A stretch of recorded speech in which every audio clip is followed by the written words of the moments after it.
करना शुरू किया तो पटिस्य नाम का एक व्यक्ति अरहत बन चुके थे।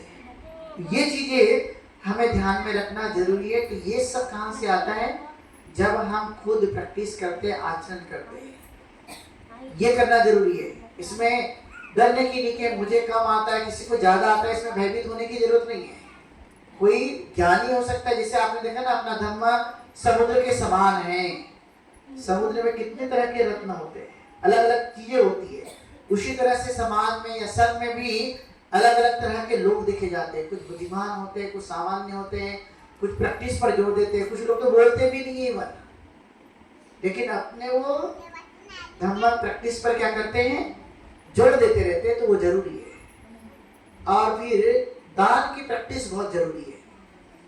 मुसलमानों में, अन्य धर्मों में भी क्या होता है, जैसे मुसलमान ज़कात करता है, मतलब हर दिन कहीं जाएगा तो वो अपने मस्जिद में कुछ न कुछ दान देकर आएगा। हमारे यहाँ पास कैसा है, जैसे जयंती का दिया एक बार दान, तो क्या बोलते हैं लोग, कालस्त दे लो हो तो जी।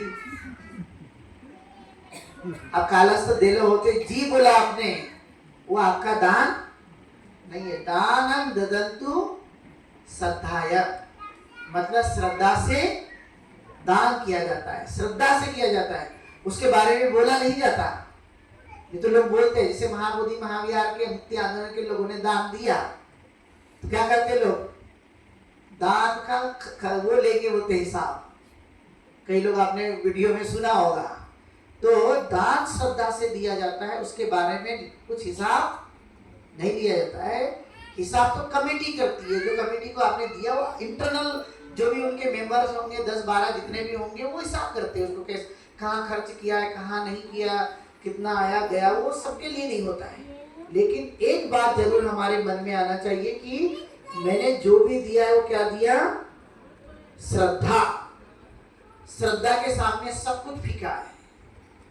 अभी देखो, माटे मैडम मुझे बोली सुबह फोन करके, लगभग 6:30 बजे फोन किया होगा, म्हणते जी उपासिका विचारत आहेत की तुम्ही येणार का नाही आहे, येणार पाऊस येत आहे।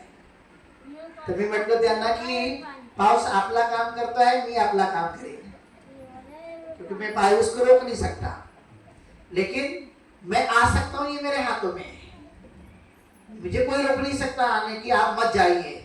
लेकिन पानी यही अपना काम करता है और मुझे अपना काम करना है। तो इसको बोलते श्रद्धा, कि यदि आपके मन में श्रद्धा है तो आप कठिन से कठिन कार्य को भी पूरा कर सकते हैं। पाली में इसके लिए क्या शब्द आया, श्रद्धा तरती गोघम, मतलब श्रद्धा को बाढ़ जैसे आती ना, बाढ़ को भी पार कर सकती है।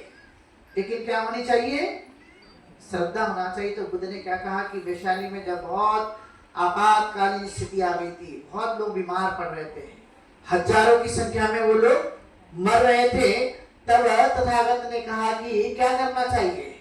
तो तथागत ने कहा कि आप लोगों को बुद्ध धर्म और संघ के प्रति श्रद्धा रखनी चाहिए। ये जब उद्बोधन दिया, और उद्बोधन देकर के वहां कई सालों से बारिश नहीं आ रही थी, लोग बीमार पड़ के अकाल की वजह से खाना नहीं मिल रहा है, तो बहुत सारी दिक्कतें निर्माण हो रही थी। तथागत ने कहा श्रद्धा बढ़ाइए, किसके प्रति, बुद्ध के प्रति, धर्म के प्रति और संघ के प्रति। जब आप श्रद्धा बढ़ाते हैं तो आप कठिन से कठिन समस्या को भी क्या कर सकते हैं, पार कर सकते हैं। जैसे कई बार आपका मन होता है ना, ये मेरे द्वारा नहीं होगा, मन उदास हो जाता है कई बार, तो रास्ता नहीं निकलता है, क्या करना चाहिए।